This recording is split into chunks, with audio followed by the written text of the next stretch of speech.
The taste came first, before the understanding, before the memory of who I'd been or what I'd done to deserve this. Copper and ash, metallic and ancient, coating my tongue like a film that wouldn't wash away, no matter how many times I tried to swallow it down.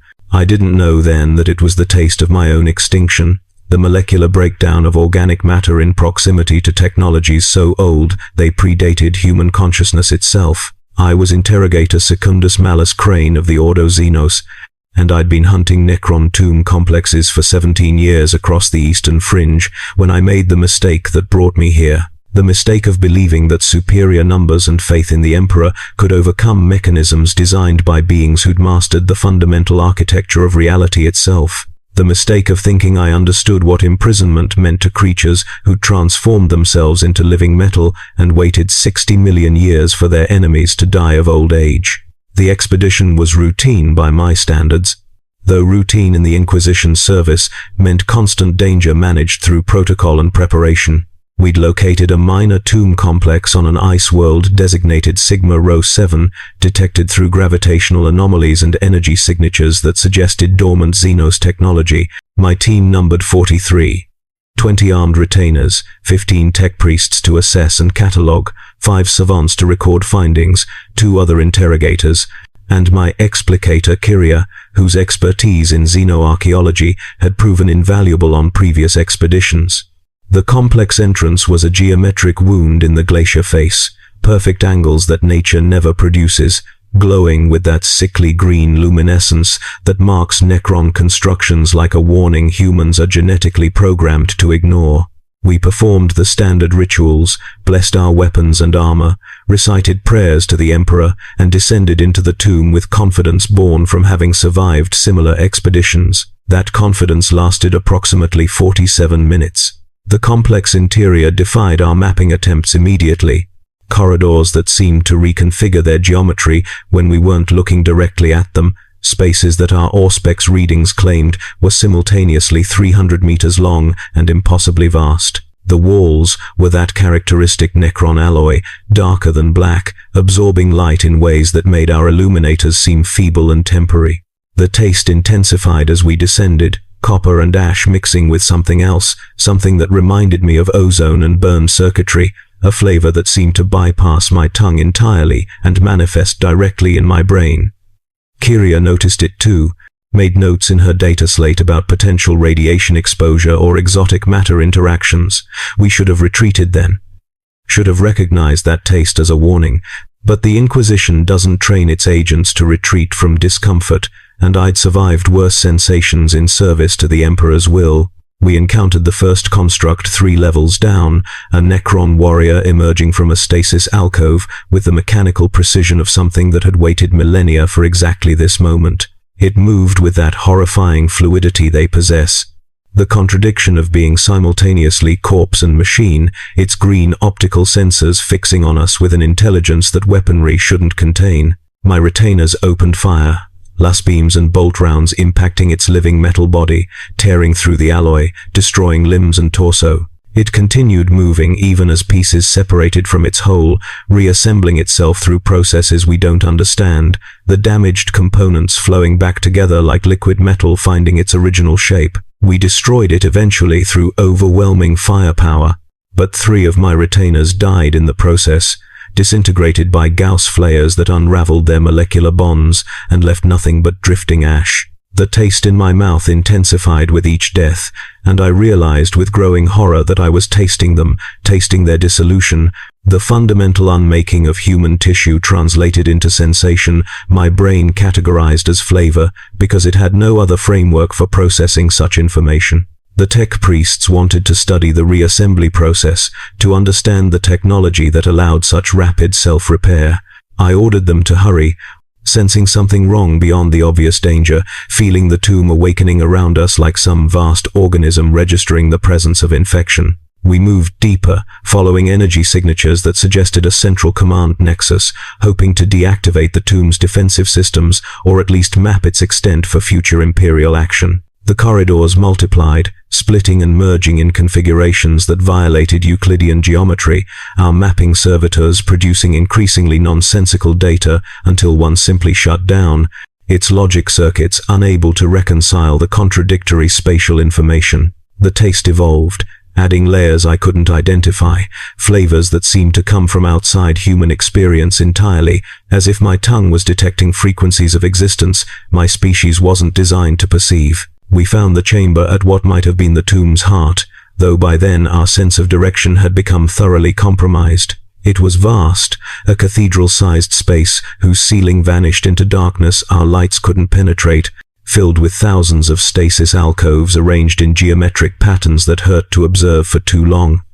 Most were empty, their occupants presumably already awakened and deployed elsewhere, but dozens remained filled, Necron warriors standing in perfect stillness, and at the chamber's center was something larger, something my xenoarchaeological training immediately identified as a Necron lord or overlord, a being of evident authority based on the elaborate designs etched into its living metal form. Kyria approached it with her scanning equipment, excited despite the danger, and I let her because that's what I'd brought her for, to gather intelligence about these ancient enemies. She was scanning the Overlord's cranial unit when its eyes lit with that terrible green luminescence, when it moved for the first time in perhaps millions of years, when everything went catastrophically wrong. The Overlord didn't attack us. That would have been comprehensible, survivable through retreat or sacrifice. Instead, it communicated, projecting information directly into our brains through some technology we don't possess and can't defend against. I heard its voice, felt it, tasted it as copper and ash and something else, something that was mathematics and time and the cold certainty of extinction.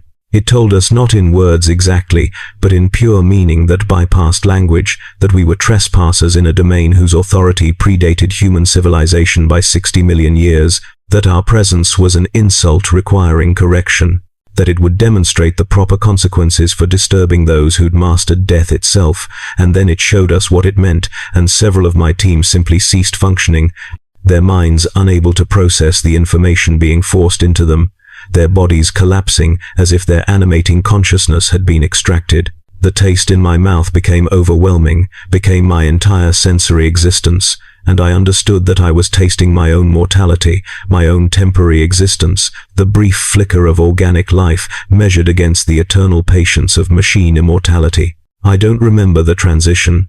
There's a gap in my consciousness, a void where the experience of being captured should exist.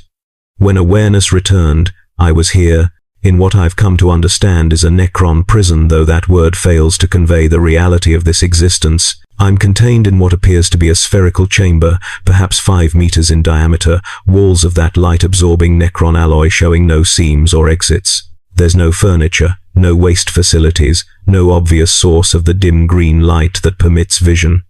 I'm wearing the same clothing I entered the tomb with, though my weapons and equipment are gone. The chamber's gravity seems normal, but the taste remains. That copper and ash and impossible flavor that's become the constant companion of my imprisonment.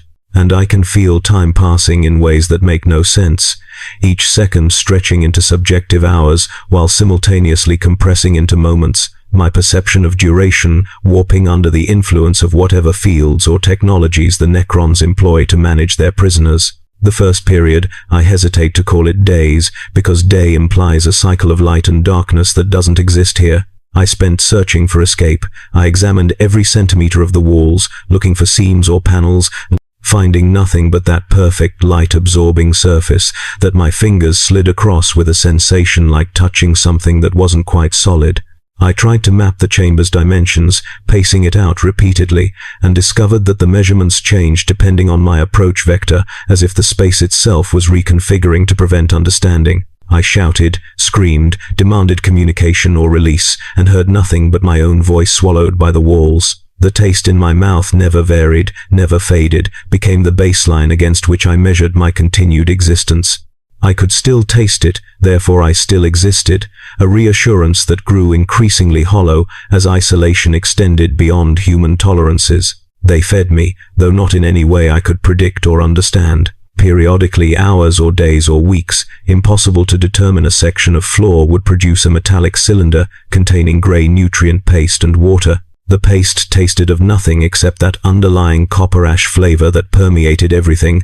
The water was room temperature and flat, and both sustained my biological functions without providing any satisfaction. I ate because the alternative was starvation, drank because thirst eventually overcame disgust, and felt my body maintaining itself through purely mechanical necessity. The Necrons kept me alive with the same efficiency they'd apply to any functioning system requiring maintenance, not from mercy, but from whatever purposes motivated them to imprison rather than simply kill intruders. I was evidence, perhaps, or a specimen, or simply a demonstration of their technological superiority, the ability to preserve organic life indefinitely in conditions that should have resulted in madness or death. The isolation would have broken me eventually, I think, if that had been the only element of this imprisonment.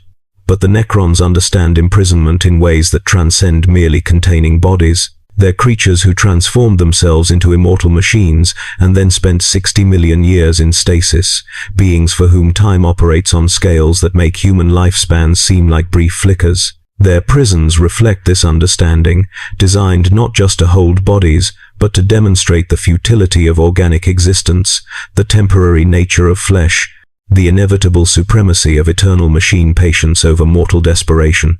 The true horror of my imprisonment began when I realized I wasn't alone, that the spherical chamber contained others, though I couldn't see or touch them, could only taste their presence as variations in that constant copper ash flavor. There were dozens, perhaps hundreds, each one a distinct note in the taste symphony of dissolution that filled the chamber, and I understood with growing horror that I was tasting other prisoners, other unfortunates who'd stumbled into Necron domains and been preserved here as we all slowly came to terms with our absolute irrelevance. I tried to communicate, calling out to these ghost presences I could taste but not otherwise detect, receiving no response that wasn't simply my own voice echoing in ways that suggested the chamber's acoustics were designed to maximize psychological impact. But the tastes persisted, growing stronger or weaker in patterns I couldn't decipher, and eventually I began to recognize individuals among the anonymous collective. There was someone whose taste carried notes of burned sugar and fear sweat, their presence suggesting they'd been here longer than me, their dissolution more advanced. There was another whose taste was fresh blood and ozone, newly captured perhaps, still maintaining the biological vigor I could feel beginning to fail in my own body. And there were others, so many others, a gallery of extinction represented entirely through flavor variations that my brain desperately tried to interpret as social interaction, as human connection, because the alternative was accepting complete isolation in a chamber filled with ghosts I could taste but never touch. Time became meaningless in ways that transcended mere confusion. I tried to count the feeding cycles, to maintain a mental tally that would let me track my imprisonment's duration, but the attempts fell apart under the weight of perceptual distortion. Sometimes I'd receive food twice in what felt like hours. Sometimes I'd wait through subjective weeks, feeling my body weaken, tasting my own dissolution, adding to the chamber's flavor palette. Sometimes I'd find the food cylinder already present when I became aware of needing it, as if the Necrons were anticipating my biological requirements before they manifested consciously. I began to suspect the chamber existed in some kind of temporal field, that the Necrons had learned to manipulate time itself in ways that let them compress or expand subjective experience, that they were demonstrating their mastery over the dimension humans could only experience linearly. I was tasting eternity, I realized. Tasting what it meant to exist outside normal causality, and the understanding threatened what remained of my sanity. The chamber began showing me things, projecting images or hallucinations or perhaps actual memories extracted from my brain and displayed for my own observation. I saw my childhood in the Mid-Hive Manufactorum districts, my recruitment into the Inquisition's auxiliary forces, my training and ascension to Interrogator Secundus. I saw Kyria, saw her face in the moment before the Overlord's communication overwhelmed her consciousness, saw her body collapse, and felt the taste of her dissolution adding to the chamber's collective flavor. I saw my other team members, their final moments rendered in perfect detail, their deaths analyzed and categorized by machine intelligences that viewed organic extinction with the same clinical interest a human might apply to observing bacterial cultures dying in adverse conditions. The Necrons were teaching me something, I understood, though what lesson they intended remained unclear. Perhaps simply that we were temporary, that all organic life was temporary, that their patient machine eternity would outlast every human achievement until the heat death of the universe made even their technologies irrelevant. I began to break down. Not suddenly, but gradually. My sense of self eroding like stone underwater. The taste had become my entire existence, my consciousness narrowing to nothing but that constant copper ash and impossible flavors sensation that defined the chamber and its ghostly population. I forgot my name sometimes, forgot I'd ever been anything except this taste awareness trapped in eternal isolation. I held conversations with the flavor ghosts, imagined relationships and histories for the presences I detected through taste alone, created entire social structures among prisoners who might not even be conscious anymore, whose dissolution might have progressed beyond the point where individual identity remained meaningful. I was going mad, clearly, observing my own sanity, fragmenting while remaining aware enough to recognize the process, but powerless to prevent it. And then the Overlord returned.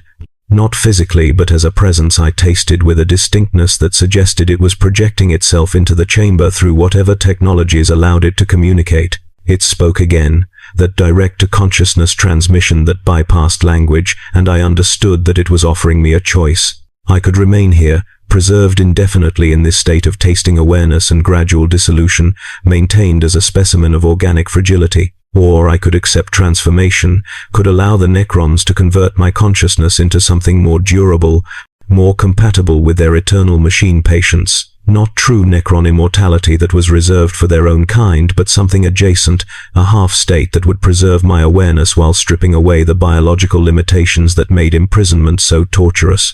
I would become a repository of information, it explained, my memories and experiences stored in stasis until such time as they might prove useful to Necron interests. I would cease to suffer because I would cease to exist in any meaningful sense, reduced to data awaiting retrieval. The taste intensified as I considered this choice, every ghost presence in the chamber seeming to manifest more strongly, as if they too were responding to the Overlord's offer, as if they'd all faced this same decision at some point in their imprisonment. I realized that's what they were, not prisoners who'd died or gone mad, but prisoners who'd accepted transformation, who'd allowed the Necrons to extract their consciousness and store it in whatever crystalline matrices these machines used for information preservation. They were warnings, demonstrations of what I would become if I accepted. Eternal awareness without agency or sensation or hope of escape. And yet the alternative was remaining here, tasting extinction forever, feeling my mind continue fragmenting until nothing remained but the most basic awareness of my own suffering. I don't know how long I deliberated. Time had lost all meaning, and the decision felt simultaneously urgent and utterly without consequence. What did it matter if I chose transformation now or after another subjective century of imprisonment? The outcome would be the same, the extinction of Malus Crane as a person. The preservation of information that had once constituted an interrogator secundus, but no longer represented anything recognizable as human consciousness. But eventually I answered, speaking aloud to the taste presence of the Overlord, telling it that I refused, that I would maintain my organic existence for as long as biology permitted, that my suffering was preferable to the absence of self that transformation represented.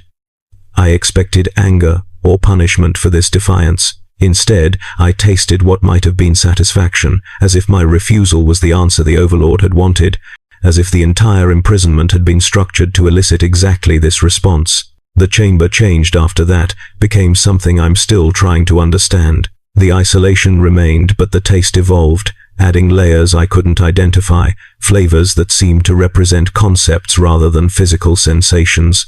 I tasted mathematics, tasted the passage of stellar time, tasted the cold certainty of entropy and heat death. I was being educated, I realized, taught to understand existence from the Necron perspective, to perceive the universe as they perceived it after 60 million years of machine immortality. My organic brain couldn't fully process this information. I could feel it degrading my neural architecture, creating pathways that human wetware wasn't designed to support, but I absorbed what I could, learned what my biology permitted, and felt myself becoming something other than what I'd been. Not transformed in the way the Overlord had offered, but changed nonetheless. My consciousness expanding into territories that might have been enlightenment or might have been progressive neurological damage manifesting as philosophical insight. I can taste the Necrons now, taste their thoughts and communications flowing through the tomb complex, taste the awakening of other systems and the coordination of forces for purposes I can't fully comprehend. They're planning something, preparing for some campaign or objective that requires the resources this tomb complex contains. And I'm part of that preparation somehow, my imprisonment serving some function beyond mere containment. Perhaps I'm being preserved as a witness, a record of human response to Necron imprisonment that will inform future interactions with our species. Perhaps my degraded consciousness provides useful data about the limits of organic information processing when exposed to machine intelligence communication. Perhaps the Necrons are simply curious, maintaining a collection of preserved organics the way humans might maintain botanical specimens, categorizing and studying the temporary life forms that briefly flicker across their eternal awareness. The taste has become everything, defining my existence more thoroughly than vision or touch ever did. I taste the chamber's dimensions, taste the passage of time as flavor variations that let me track subjective hours, even as objective duration becomes meaningless. I taste my own body breaking down, biological systems failing incrementally, my consciousness remaining intact, while the meat that supports it slowly yields to the temporal distortions and exotic energies that pervade Necron constructions. I taste the other prisoners, their ghost presences now familiar as family, and sometimes I think I can taste their thoughts, their memories, their slow dissolution into the information states that the Necrons value more than individual identity. I don't know how long I've been here. The question itself feels wrong, predicated on assumptions about time's linearity that this imprisonment has thoroughly demolished. I might have been here for weeks or centuries or some duration that exists outside the framework of human chronology entirely. My body suggests extended captivity. I'm thinner, weaker, my muscles atrophied from limited movement, my skin showing signs of malnutrition despite the regular feeding. But my mind feels simultaneously ancient and newborn, expanded by the Necron education and damaged by its incompatibility with human neurology, capable of understanding things I can't articulate in language designed for organisms that experience time as a river flowing in one direction. The Overlord visits sometimes, its presence a distinct taste among the chamber's flavor symphony. It doesn't speak anymore, doesn't offer choices or explanations. It simply observes, tasting my dissolution the way I taste everything else, recording whatever data my imprisonment provides. I've tried to communicate, to ask about the purpose of this captivity, or the fate of my team, or the larger strategic situation beyond the tomb. The Overlord never responds directly, but sometimes the taste changes in ways that might be answers, information encoded in flavor variations that I'm learning to interpret despite their alien origin. I think it's telling me that my team is dead, their organic matter recycled into whatever computational substrates the Necrons use. I think it's telling me that the Imperium is irrelevant, that human civilization is a brief interruption in the galaxy's proper order, that when the Necrons have finished awakening from their 60-million-year slumber, they'll reclaim what was always theirs. I think it's telling me that I matter only as data, as a record of human response to immortal machine patience, and that this mattering is more than most organic life ever achieves. Sometimes I wonder if I'm dead, if I died in that initial confrontation, and everything since has been some post-mortem neural activity, my brain firing random patterns as it expires, creating the illusion of continued existence and imprisonment. But the taste feels too real, too consistent, too detailed to be mere hallucination. I taste my degradation, taste the chamber's eternal geometry, taste the ghost presences of other prisoners and the vast cold intelligence of the Necron systems that maintain this place. Dead brains don't learn, don't adapt, don't expand their consciousness into territories that might be enlightenment. Or perhaps they do. Perhaps death in proximity to Necron technology means something different than normal organic cessation, the machine intelligence extracting and preserving some fragment of awareness to serve as eternal witness to its own superiority. The feeding cycles continue, mechanical and precise. My body sustained because the Necrons have decided it should be sustained.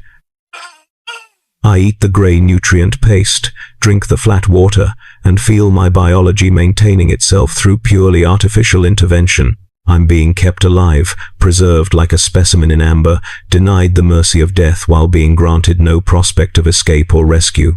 The Imperium doesn't know I'm here, doesn't know this tomb complex exists anymore because my team's destruction ensured no warnings reached Imperial authorities. And even if they knew, even if some rescue force were dispatched, the Necrons would simply relocate me, would transport this chamber through whatever dimensional technologies they command, would ensure that their specimen remained properly contained. I've stopped counting the feeding cycles, stopped trying to maintain chronological awareness, accepted that time in any meaningful sense has ceased to apply to my existence. The taste is eternal, unchanging in its copper-ash fundamentals while evolving in its complex variations, teaching me things about the universe that the Imperium would classify as heretical or insane.